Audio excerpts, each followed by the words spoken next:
All right, I have 2:30, so we're ready to go. We'll just you can see that we are recording. So hello, welcome everybody. Thanks for joining us again this afternoon.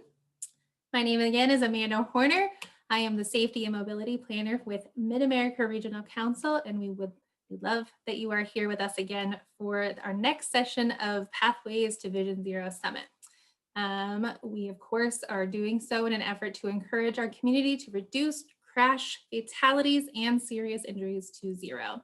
For this session, we encourage you to turn your cameras on so our guests feel like they are interacting with you, but please keep mics off during the presentation. We'll invite you to type any questions you have in the chat, and if you want to later, we can let you unmute at the end when we do our Q&A. I want to take a quick moment to recognize our summit planning partners represented here. So thank you to all of these organizations who have helped make this series possible. Before we get into the session, we want to invite area, city, and county staff to take lessons learned from the Pathways Division Zero Summit and put them into action for your community. Mark will be hosting a two-part workshop on December 4th and 8th with subject matter experts designed to help bring a policy and initial plan to make streets safe for everyone. If your jurisdiction is interested, please visit our event page or find the link that Alex has shared in our chat now. So with that, we are excited for our next session titled The Importance of Policy. Our speakers today are Ron Bench, Taylor March, and Michael Kelly. And I'm really excited about this picture that I found of Taylor. So I hope you guys enjoy it too. So first to introduce, I love the way he wrote his bio, so I'm going to read it. Not too long ago, in the middle of the night, Ron Bench was woken by his wife, Cindy, saying, "Contracting is going to kill you. What are we going to do with the rest of your life?" Ron worked as a construction contractor in central Missouri for 10 years, and before that, he and Cindy spent several years in South Africa leading diverse teams in community development and sustainability projects. Ron acknowledged his wife's call for change and found the perfect job as a project coordinator for Missourians for Responsible Transportation. This position allows him to use the community building skills he honed in Africa as he travels the state and meets with community leaders who want to increase walking, biking, transit options for all Missourians. Cindy now believes Ron will live a long life, and we're thankful for that. We also have Taylor, who directs TrailNet's walking and biking advocacy campaigns and educational campaigns, which centers on community outreach and engagement as the key to successful planning and advocacy. Before joining TrailNet, Taylor worked as a photovoltaic, I think is how it might be said, solar designer and project manager, and his passion for engineering, infrastructure, and in the environment informs his work with advocacy for streets. Taylor is a full-time bicycling, city bus and walking commuter and a league certified cycling instructor. And finally, we're glad to have Michael again with us. He is the League of American Bicyclists 2020 Emerging Leader of the Year and contributes to Bike Walk KC efforts to change the built environment and policy landscape in a way that supports a culture of active living in the Kansas City region and beyond. His work includes advocating for complete streets ordinances across the region, as well as helping to cultivate statewide coalitions for active transportation in Kansas and Missouri. He also assists with community outreach and communication efforts by bringing attention to the deaths of vulnerable road users in the metro and inform the public of ways to make their voices heard on issues related to alternative modes of transportation. So with that, please help me join virtually welcome our three speakers. And I will turn it over for Michael to share his screen. Well, good afternoon, everyone. Give me just a sec to get this pulled up. Okay, can I get a thumbs up from someone just to make sure that we have that? Good. Okay, so let's get this show on the road. Okay, so again, our presentation today will be talking about the importance of policy as it relates to safer streets, taking ideas from the paper to the pavement. So once again, these are your speakers, myself, Taylor March, and Ron mentioned. And just to give everyone a better idea of how we all work together regularly, we are all part of Missourians for Responsible Transportation. Missourians for Responsible Transportation is a new statewide coalition formed between Bike Walk KC in Kansas City, TrailNet in St. Louis, PedNet Coalition in Columbia, and Ozark Greenways in Springfield. And we work to help communities find ways to support active transportation throughout the Show Me State. So to kind of set the tone for what we're going to be discussing today, Ron is going to begin by talking about getting communities on board and giving a bit of an overview about how he has worked with small towns throughout Missouri to help them understand the importance of active transportation policy. I will spend a little bit of time then discussing some of the elements of good policy in active transportation. And finally, we will close things out with Taylor giving a explanation of what's sort of the long game. What are we ultimately trying to achieve with all of these efforts?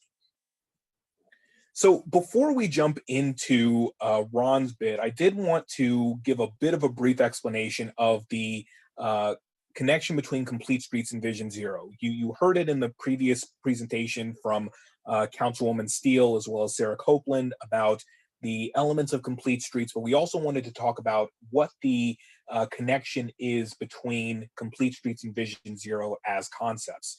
So with regards to this, in general, both concepts are part of a broader push for safer streets.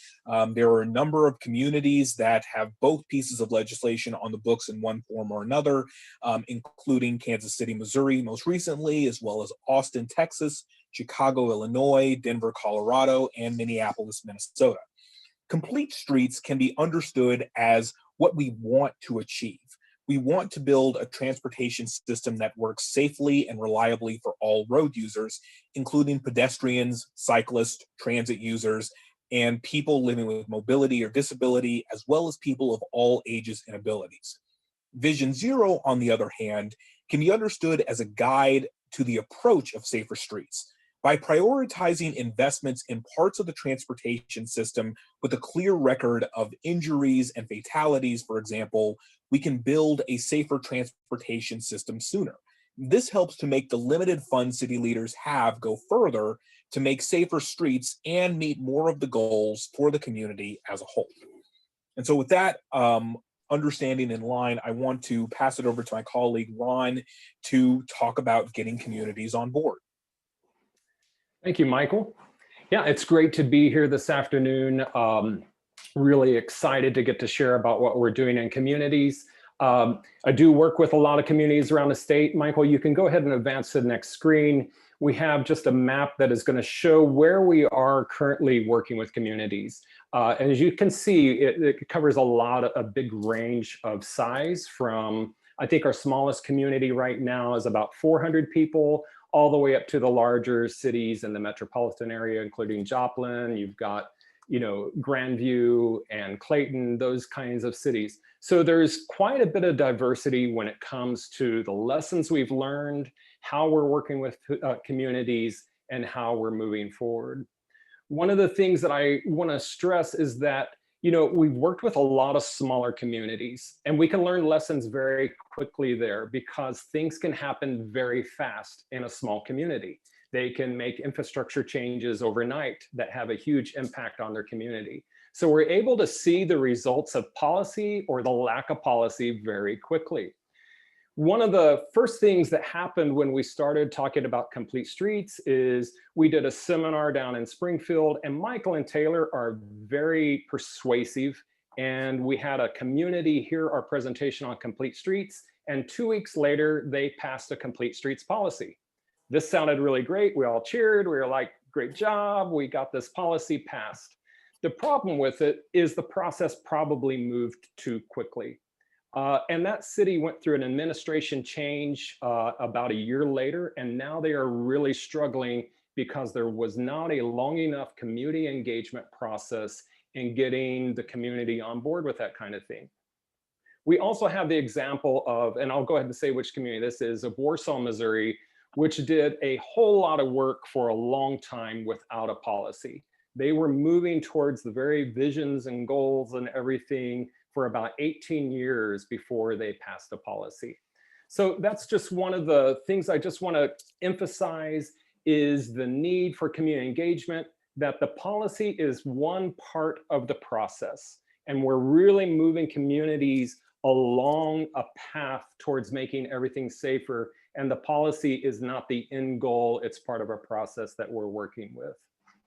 One of the things that we try and do is work with, we try and get as much community diversity involved when we're talking about complete streets and policy and all of those kinds of things. And I constantly am having to relearn how to talk to communities and let them shape what we're doing. One of the most valuable things that we did as a group and a team in learning the process was starting to get input back from the communities on what we were doing. I think in the past 2 years, we've passed about 4 policies. The first policy was that one that was 2 weeks and then they got it going. Our second policy scored about a 40 on the National Complete Streets scoring. Our next policy went up to about 60, and we finally just passed one that went up to 98 out of 100 on that.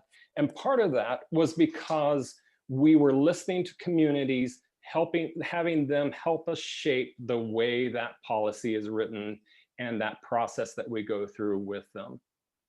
Michael, we can go on to the next slide. One of the things I want to emphasize is every small town has one of these. There's an old man table. One of the most important things we can do with communities is find the negative voices. I thought it was interesting that Laura in the previous presentation said she wished she had talked to the public works person first. In almost every small town, the public works person is going to be sitting at this table. This is where they're going to get a lot of their input and stuff. And, you know, I used to go to these meetings with my father because he couldn't drive, and I would take him to like breakfast with all the other old men and they would solve the world's problems. It's been interesting in the last 5 years, they started listening to me as I started to gray more. I actually can speak like an old man now and actually have influence there. I find out a lot from this table. It's not saying that this is who we should listen to only. I'm not promoting old white men to shape the world. I'm promoting that if you want to hear a negative voice, this is where you're going to hear it from. When I go to this table, I always hear the same thing. You know, they'll say, what do you do? And I say, well, I work, you know, with making walking, biking. And then the subject is going to go to sidewalks. And they're going to complain about sidewalks for about 15 minutes. And then they're going to look at me and say, what are you going to do about it?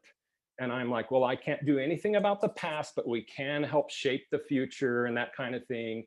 The conversation is going to go for about 15 more minutes of debate. And then they're going to come back to me and they're going to say, why do we need a policy? Why can't we just do the right thing? And now, because I'm an old man, I can say, because you've never done the right thing up till now. And so I feel like, you know, my gray hair is giving me some authority to actually speak to this table. I think that it is so important that we engage and hear negative voices as we're doing this and finding out where the opposition is going to come from. Realize that, you know, your public works person is probably under budgeted. They're just trying to watch out for their town and community. The other thing I want to emphasize is that it takes about 2 years for a community to understand what Complete Streets or Vision Zero, anything of those is about. So the first thing that I have to overcome at this table is the thought that as soon as they pass an ordinance, they're going to have to go out and they're going to have to change every street in their town. They think it's an instant thing. And we are constantly having to say, no, it's a process. It's not committing you to spend millions of dollars overnight, that kind of thing. And I have to revisit that subject all the time. But as we're working with communities and the lessons learned, that has been one of the main things, is to slow the process down, is to get people to understand the importance of equity, to get them to understand that they have to listen to the other people in their community and get as much buy-in as possible. Michael, if you can go to the next slide. So we're trying to get, the voices of the people. So this was someone, anytime I do a walk audit, I want to hear from every person that's in a wheelchair or a motorized wheelchair, hear their story, hear what it's like. And we're trying to get our community champions to actually go to the places where these people live rather than expecting them to come to them or to public meetings. That's been one of the hardest things to try and get people to understand when we're moving policy forward. We just recently had some feedback from one of our towns that passed the policy, and the community champion there said, "I'm embarrassed and ashamed that we took so long to actually look out after the needs of our most vulnerable people." But that was a long process of getting that person to see that and to that point. Go ahead, next slide, Michael. Also, if I want to hear positive voices, I talk to young moms, those kind of people with kids, to make sure that we are hearing from them, to make sure that they have a voice at city council, those kinds of things. This is in Rogersville, Missouri. This is one of the people that's on city council. And we are starting to now have people like this person share with other towns and communities their story, what they've done. The lessons learned have been that we're trying to get them to advocate to other towns and communities that she's much more, Marjorie is much better at it than I am in talking to other towns and communities. Michael, we'll just go to the next slide. And finally, you know, we have tried to adapt our policies to everyone, and some people you do have to speak up for.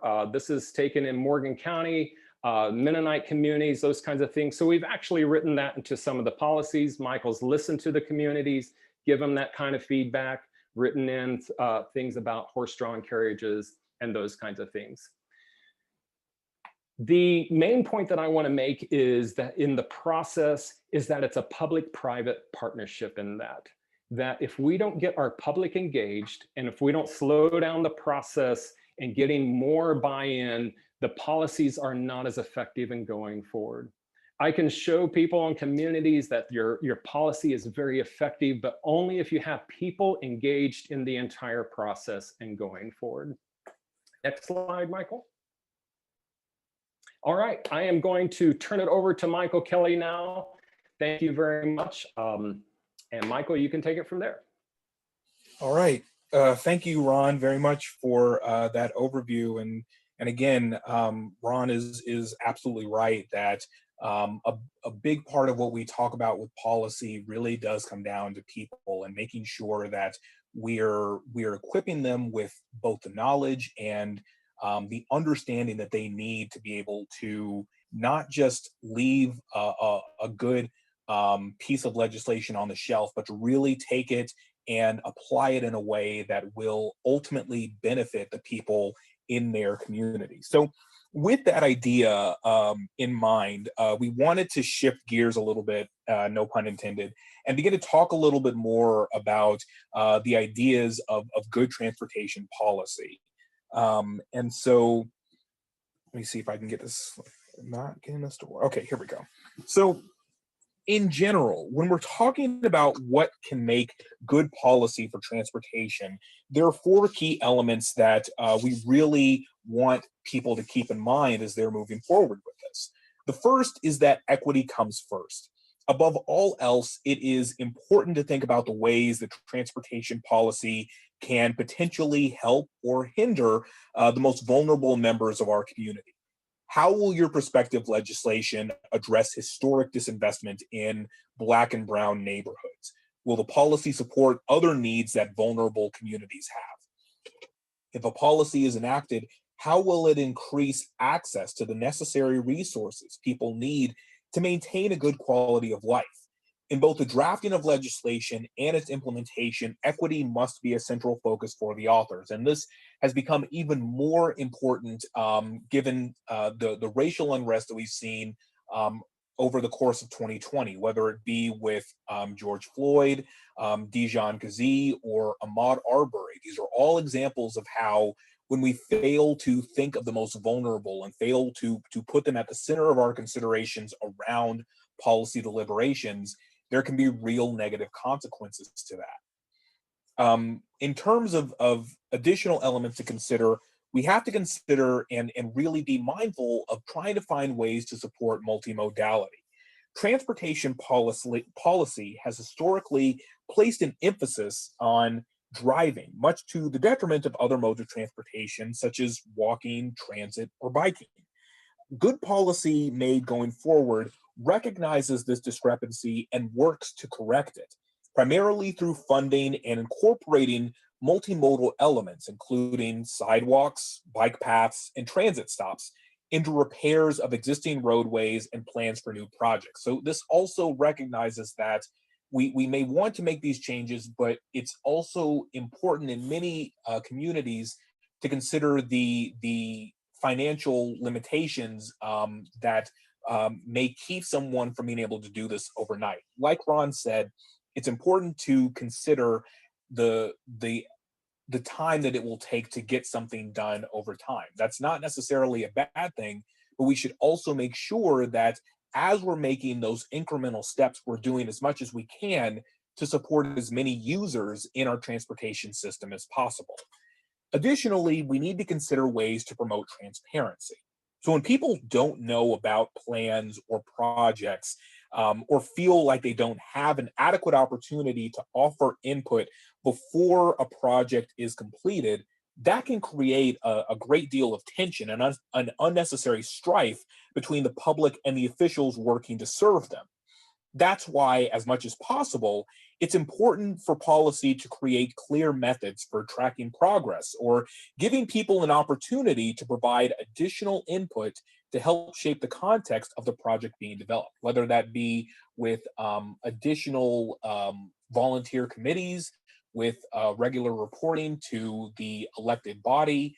There are a multitude of ways to ensure that, as much as possible, the people in the community know and understand what is going on and can find ways to help the community move in the appropriate direction with regards to transportation projects. And lastly, there needs to be a greater emphasis on safety rather than efficiency. It's important that communities enacting transportation policy move away from the idea that the most important indicator of a street or road is how quickly cars can move through that space. Transportation is nuanced and interconnected with so many of the other issues a community works to address, be it economic development, health, or climate change. If we know this to be true, then we must also know that we should use other metrics to gauge the success of a project. Does it connect residents with other resources? Does it help the retail prospects and property values of local businesses? Does it make people in the area feel safer? In considering these elements and working to incorporate the answer to those questions into the policy being developed, we can ensure a better community over the long term. So with all of this in mind, let's shift gears again and consider what sort of policy we want to use. So what are the main types of policy approaches we use when it comes to creating safer streets?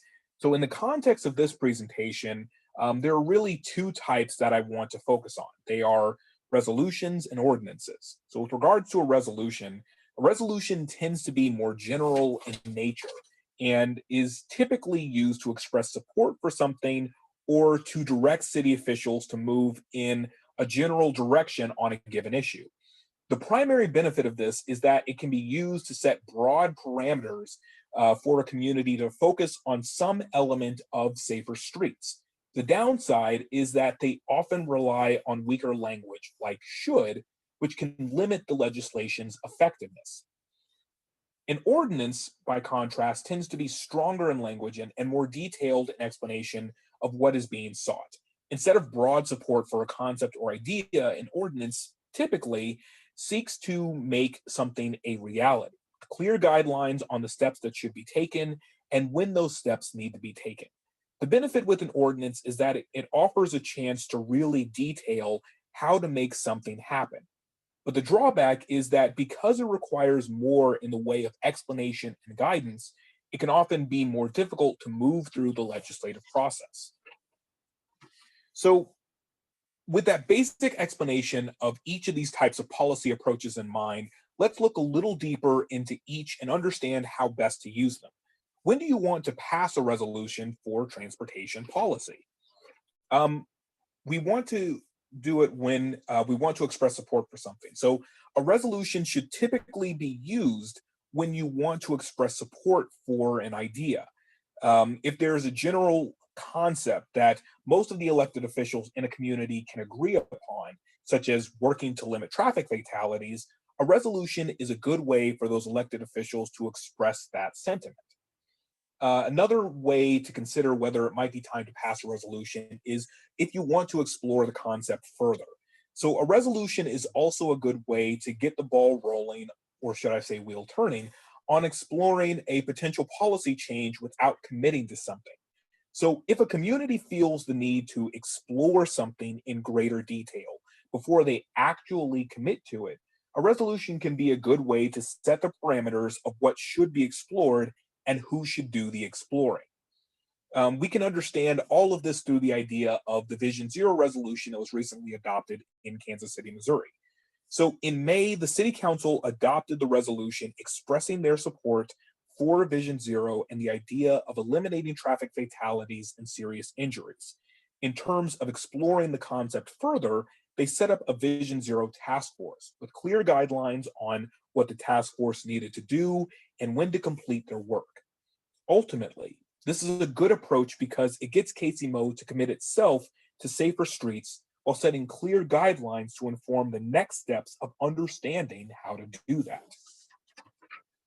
So finally, let's take a closer look at when it may be appropriate to pass an ordinance. So when we want to make something a reality, when it's evident that a strong legislative step is needed, an ordinance is typically the approach a community should consider taking. When we think of a resolution as an idea of expressing support for something, an ordinance can then be understood as that work which enables us to make that idea a reality. When we want to give clearer guidance, an ordinance is also stronger in terms of what it typically requires. This is different from a resolution, which typically suggests that something be done. Setting clear, explicit requirements that something be done can be an effective way of ensuring that the necessary steps are actually taken and the orders of the legislation are carried out. And this all ties in with the approach of complete streets. So looking once again at Kansas City, Missouri, in their Complete Streets ordinance, it became evident that something stronger than their livable streets resolution was necessary to make the idea of a transportation system that serves all road users a reality. The ordinance was an opportunity to give clear guidance on how to make complete streets a reality in a number of key ways, through the explanation of traffic design guidelines to consider, to specific opportunities in which the ordinance could be applied, such as major road repairs or full reconstruction, to which sorts of road users should be supported, be it pedestrians, cyclists, transit users, people with accessibility issues. And the result is an ordinance which has already begun to lead to major changes in the built environment in KCMO. It's something that has taken time to begin to take off, but it is an approach that has worked for KCMO, and it's an approach that can work for more communities as they consider ways to improve the built environment and create safer streets for everyone. So with that, I am happy to switch it over to my colleague Taylor to talk about the long view of all of this. Cool. Thanks, Michael. So with the long view, we really wanted to kind of pull back onto, again, what are we trying to achieve with this? And I think the ultimate goal of a complete streets policy, a lot of times we think about kind of the on-the-ground infrastructure, right? We think about the built environment changes that we want to see without kind of first centering on the fact that what we're ultimately trying to achieve is the ease of mobility for folks, the kind of, general conditions that allow people to get to where they need to go and also to do that safely. So that's ultimately kind of what we're trying to aim towards. And if you want to go to the next slide. So it's as much about kind of the actual things that we're trying to see, as well as the process itself, as Ron and Michael have both kind of harped on again and again. You're going to hear the same thing from me, in terms of community involvement in the process And that's really a large aim of a lot of our policy, is to kind of set up and clearly define where those opportunities are for people to be involved in the process. So zoom back a little bit, just in terms of kind of what gives me the authority to, to speak on these kinds of things. So I've been involved in kind of planning and zoning and kind of, you know, bike ped stuff for quite a while, both in urban areas. I grew up in St. Louis and in rural communities.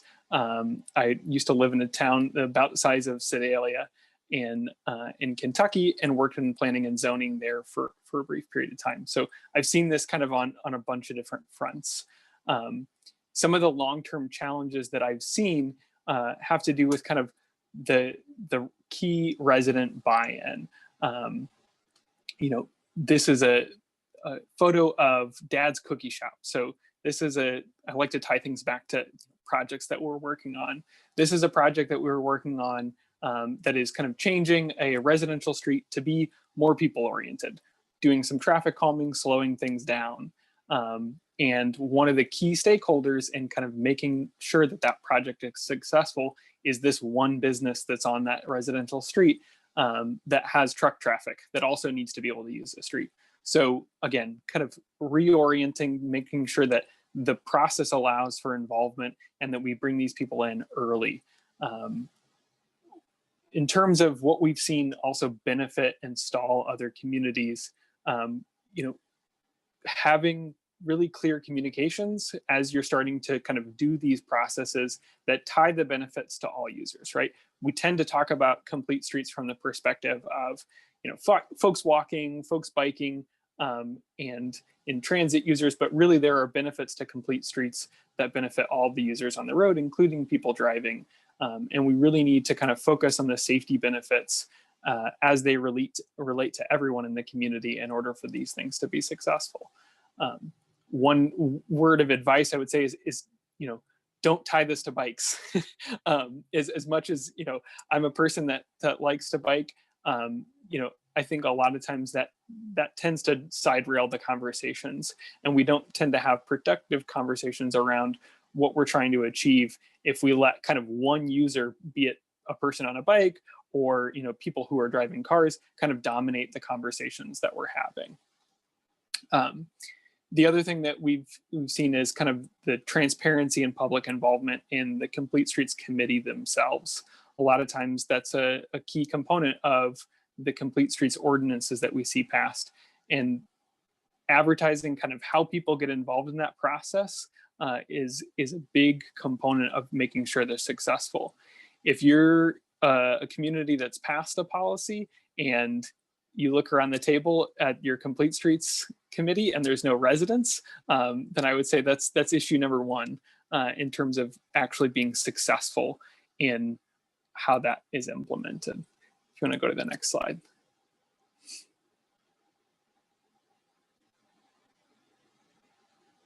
So Ron talked a little bit about this as well in terms of champions versus policy. And we tend to hear from folks quite a bit about, look, well, do we need a policy? What's the intent behind this? Can't we just do this stuff already?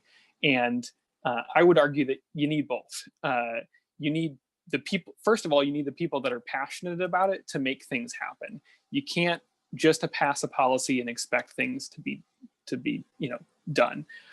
But on the other hand, you also can't, you know, not have the folks that are passionate about it. So you need both of those things in place. You need the policy to be able to institutionalize things, create opportunities within the process. But the best situations we've seen are when there's local champions, both inside and outside of city government, that are involved in that process, as well as, you know, the organized Complete Streets you know, process for how those folks are able to get that stuff done. I use this picture. This is a person that we, the person on the left is, her name's Wendy Campbell.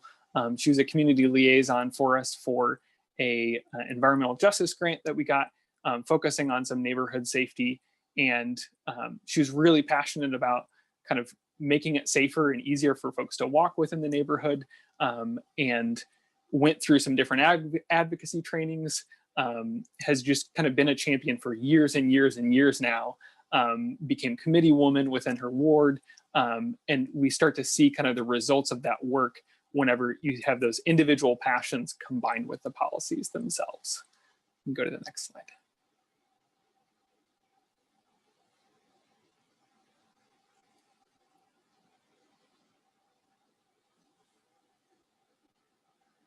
The next one should be funding.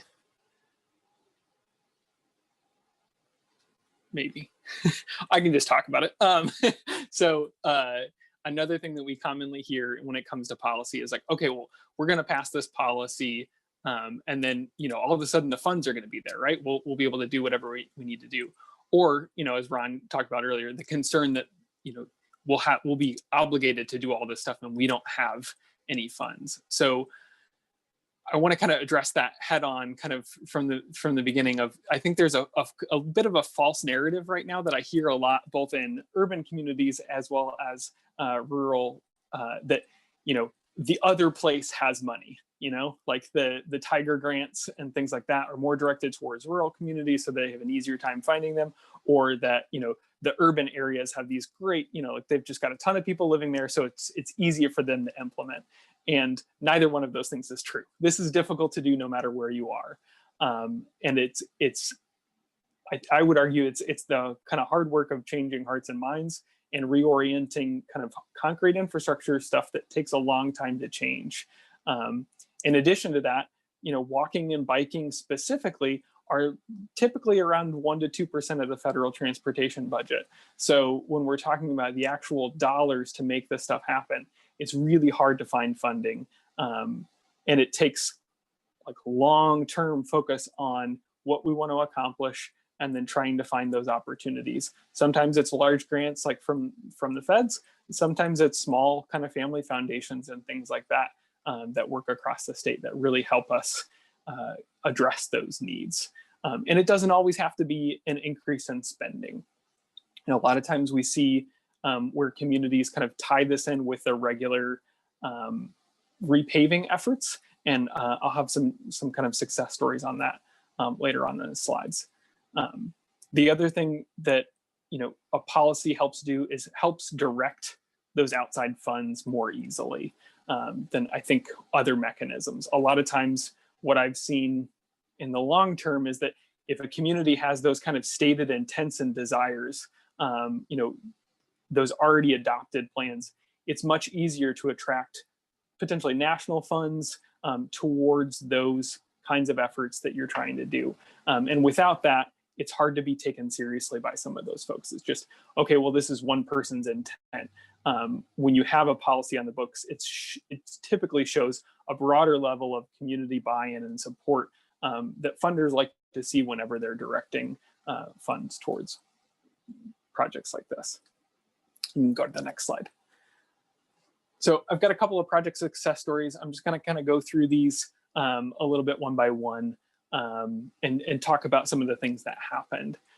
In the background here, there was a slide before this, or supposed to be on the funding slide, that was just a simple crosswalk that we did at an elementary school. And my point on that was, you know, that's one of those things where we can, you know, that was a small grant that we found funding for, and that happened independent of a policy, right? That's work that can happen, just a simple crosswalk, things like that, where we can find funds for. A project like this, which is a bike lane on Chestnut Street in downtown St. Louis, this is a result of years of prior planning and policy work that set things up for success. This wasn't originally on the books, but when the city was working on some repaving efforts, this bike lane was incorporated into that work, partially because of the Complete Streets policy that the city of St. Louis has. If you want to go to the next slide. So this is Gravoy. Gravoy Road is a major MoDOT route, kind of bisects the city of St. Louis from the south at a 45-degree angle, cuts across a bunch of neighborhood streets.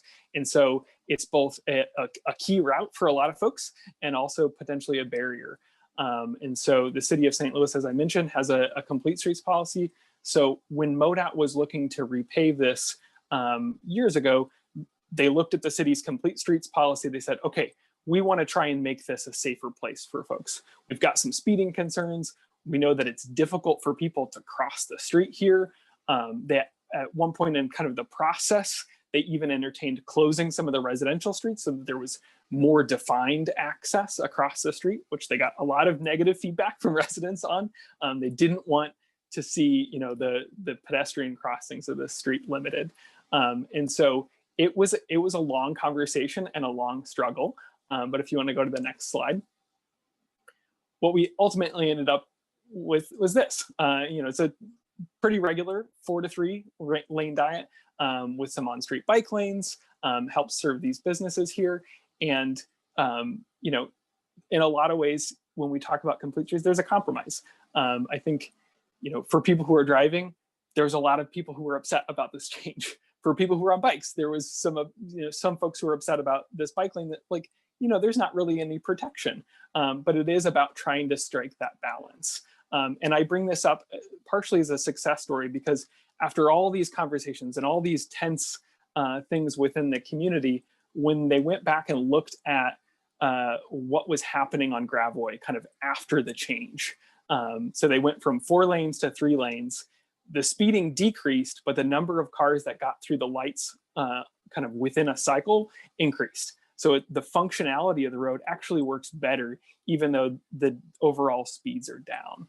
And so, you know, the bike lanes may not get used a whole lot, but I think that it does kind of inch us towards a better space for all these different road users. If you want to go to the next slide. This is one of the case studies that I was mentioning earlier about kind of those routine improvements. This is Broadway kind of coming south right out of downtown, really close to the arch grounds. And this was something that I noticed on the city's repaving map was due for repaving. And they had kind of already kind of milled the surface of the road and hadn't quite striped it yet whenever we reached out to see kind of what their plans were. And originally they were just going to put it back like this. You know, it's 3, kind of 4 lanes. It's kind of ambiguous here on the right side, whether or not that's a driving lane or a parking lane. They weren't quite sure whether or not they should just restripe it the way that it was, because it was going to take quite a bit of effort to figure out what to do differently. But the fact that there was a policy in place kind of gave us the opportunity to open that door with the city and say, hey, what about trying something different here? With that, we also found some funds to be able to just pay someone to quickly drop a lane striping thing to say, here's how you could change it up based on the traffic volumes. So if you want to go to the next slide, this is what they ended up with. Ended up reducing it to a 2-lane section going out of downtown. Still probably more volume than what they really need for cars there.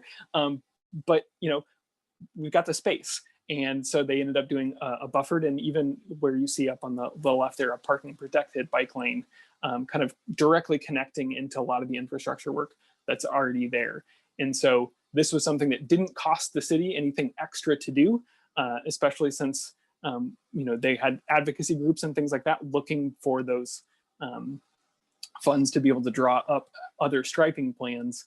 But in the grand scheme of their project budget, didn't make any difference, but really changed the way that this road works for people who are driving. It's much more clear where you should be driving now.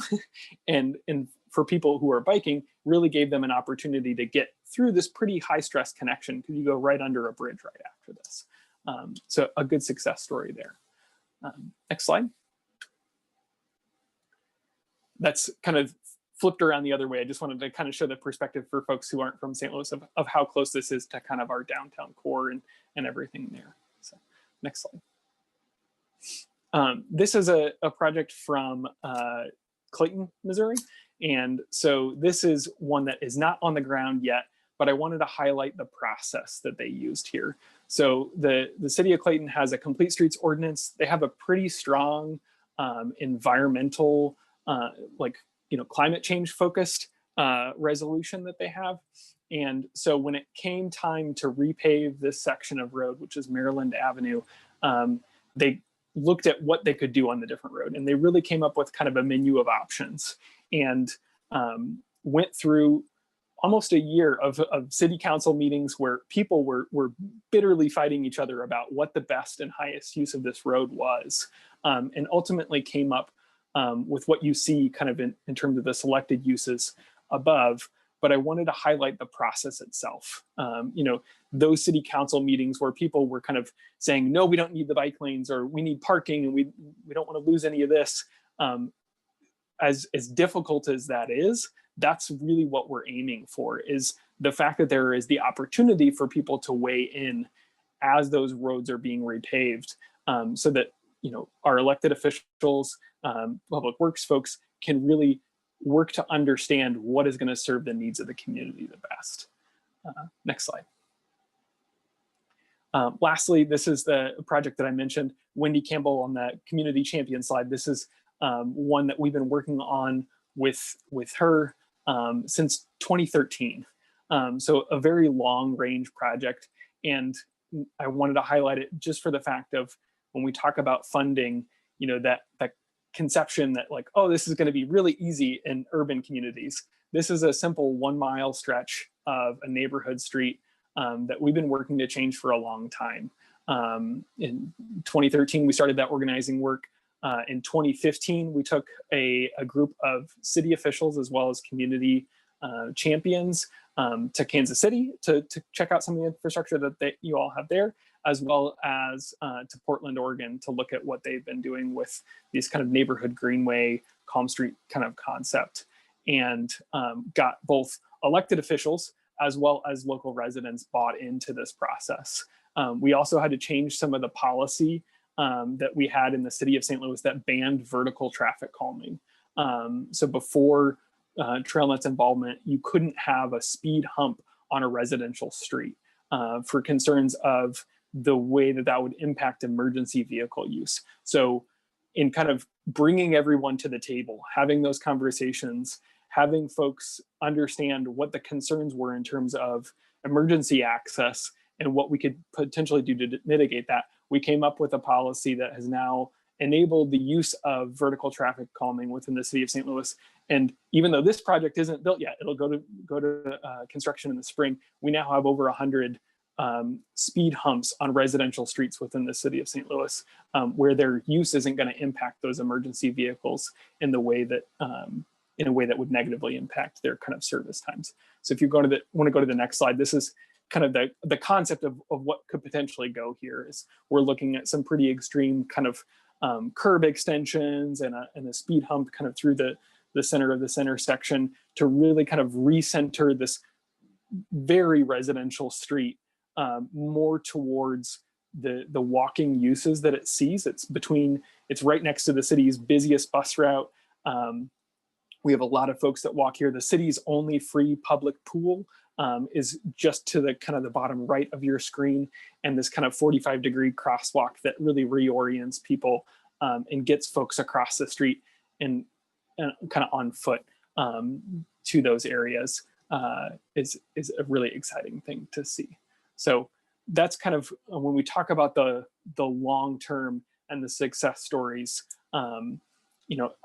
I know I highlighted a lot from St. Louis because that's where I work, but just really reorienting streets towards kind of the people that are using them and opening up the process so that we can have those conversations, I think is really the goal of what we're trying to accomplish here. And with that, I'll pass it back to Amanda.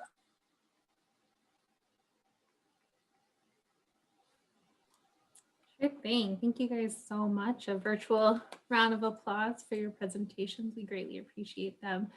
So we do have a few questions. First up, can you guys talk a little bit more about gathering a diverse group as an advisory committee for cities looking to do complete streets or Vision Zero? Sorry. So I can start with that. So something that we've tried to change up a little bit in terms of newer communities that are adopting complete streets ordinances is really try to take more guidance from the National Complete Streets Coalition. And so one of the things that they really emphasize is trying to bring in those users who have not typically been a built-in part of the process. So, for example, when we were talking with Westwood, for example, about helping them work towards a complete streets ordinance. Something that we really wanted to emphasize was this is in close proximity to KU Med Center. And so obviously there's a clear connection between transportation and health that lends itself well to having someone from that space working with other stakeholders in the community to inform that part of the built environment. And so as much as we can, we really want to emphasize that transportation, and especially in the context of something like complete streets, is not just limited to your mode, but there are also the myriad benefits that we talk about should also inform the other folks that we want to bring in and hear from as we're working through those considerations. So that would be people like health officials from hospitals, folks from school districts, people from your local chambers of commerce or small businesses, all have a stake in making complete streets effective. And so as much as possible, you want to cast a wide net that sometimes goes beyond what type of mode you're using to what is it specifically that you bring to a community. I just want to add that the very barriers that we address with complete streets is what keeps people from engaging so much of the time. So transportation to a meeting, with the time we have our meetings, all those things, we're having to really try and convince communities to change their approach to public engagement. And I think that every community we work with says, we want more diversity, we don't know how to do this.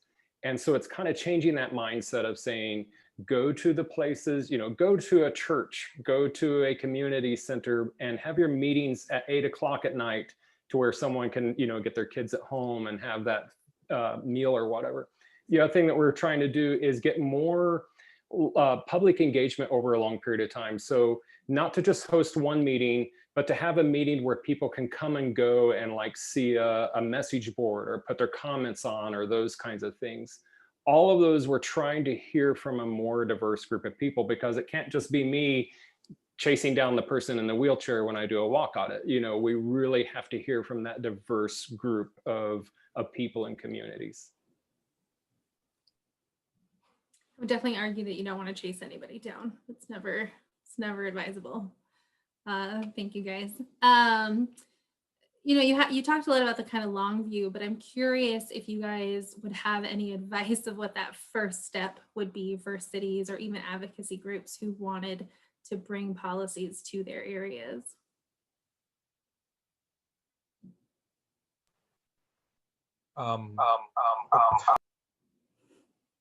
Sorry, just weird having to adjust between these two. So I'll use the example of a place like Kansas City, Kansas. I see a couple of my colleagues from there on here as well, and we've been working to try to help them advance a complete streets ordinance for I guess nearly 2 years at this point.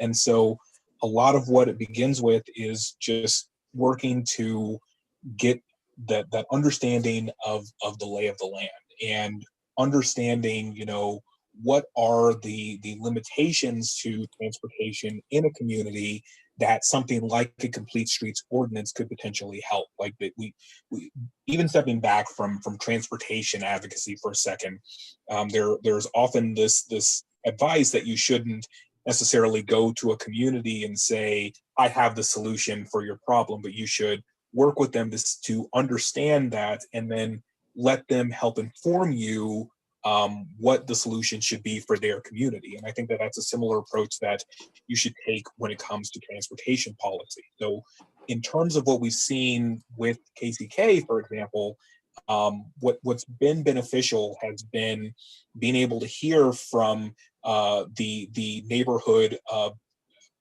business revitalization groups, being able to hear from groups like the DOT agency that have been doing the work to try to find ways to innovate community engagement, because those are all elements that will ultimately make a policy approach like complete streets that much more effective. Because rather than trying to have to build everything completely from the ground up.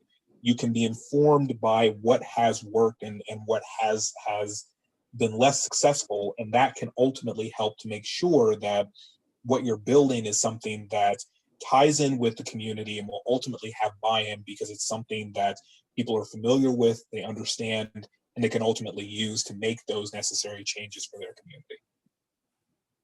That's great. Taylor, it looked like you were going to say something too. I was actually reading the comment because I saw the Shamo Pots comment come in, and I wanted to read what the person had to say. I would just to quickly respond to that. I think there are several lessons learned from that kind of experiment within the city of St. Louis. I think number one is restricting access for folks is never a good idea, right? That when you have an established street grid, that's something to be celebrated. And I think, in our work to work on complete streets, we should kind of always focus on, the goal is never to eliminate the mobility of folks or limit that in any way. The goal is really to make it safer and easier for folks no matter what their mode is. I think there were a number of successes with the city's use of Shamo Pots, but I think the other thing that has really been highlighted over the long term is that those were applied in a way that really didn't always center on community involvement and was very much viewed as kind of a Band-Aid approach. And I think we've seen a pushback from that. You have to do things in a way that respects the community's wants and desires, and does so in a way too that people appreciate and view as kind of an earnest approach. I think the approach that we saw with Shamo Pots in St. Louis, for those of you that don't know what that is, I should probably define that. I realize Shamo Pots are the city of St. Louis's use of concrete sewer laterals. So big concrete pipes, about 4 feet wide in diameter, just turned on end and set in the middle of the street.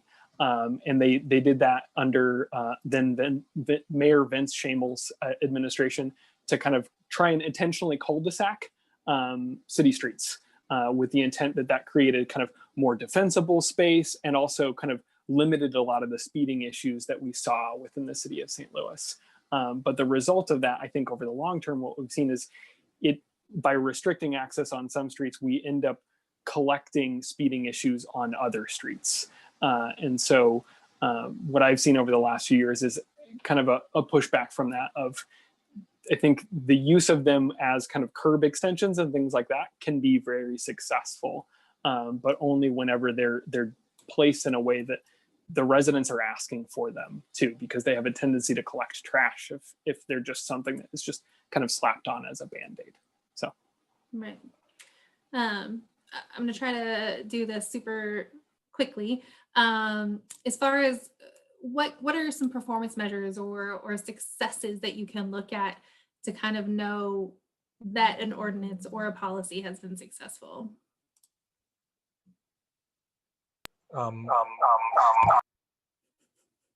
Every time, it's all right. Sorry. So I think the most basic thing that we have stressed with communities that are considering or trying to move forward with it now in terms of performance measure is what does the national experts say? So the policy guide, the National Complete Streets Coalition has clear policy guidelines that explain, what an effective policy looks like, and that works not just for local municipalities and counties, but also for MPOs like the Mid-America Regional Council. And I think that in the most basic terms, being able to define it against what the experts, not just folks like us, but also folks who study nothing but complete streets for a living, is one very simple way to say, is our policy effective, or do we need to take additional steps to make this stronger? Awesome. Well, thank you again. Another virtual round of applause for you guys. Really appreciate you guys being here. I want to let everybody know that the next session that we have in this summit series, is tomorrow, our last day, starting at 9 o'clock. We have Back to the Future, Transportation Technologies from yesterday afternoon. So based on the title alone, it's going to be great. So hopefully we'll see you tomorrow. And thank you all so much for being here. Thanks, Ron and Taylor and Michael, as always.